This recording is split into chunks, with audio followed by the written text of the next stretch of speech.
অন্তর্বর্তী সরকার দলীয় সরকার নয়, আশা করা যায় তারা একটি নিরপেক্ষ সরকার, এমন মন্তব্য করেছেন সুশাসনের জন্য নাগরিক সুজন সম্পাদক বদিউল আলম মজুমদার।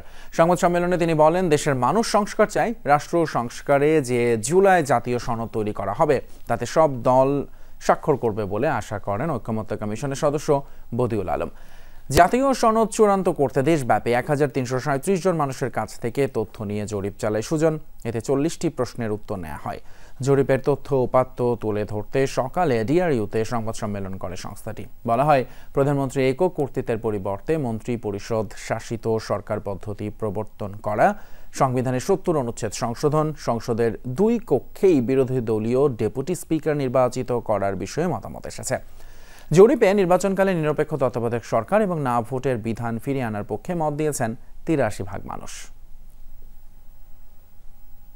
মানুষ সংস্কার চায়, মানুষ পরিবর্তন চায় এবং ওই পরিবর্তনটা যাতে সুনিশ্চিত হয় সেই জন্যই তারা ভোট দিতে চায়। জাতীয় ঐকমত্য কমিশন রাজনৈতিক 30-এর অধিক রাজনৈতিক দলের সাথে আলাপ আলোচনা করে এই পর্যন্ত আমরা 82টা বিষয়ে ঐকমত্যে পৌঁছেছি।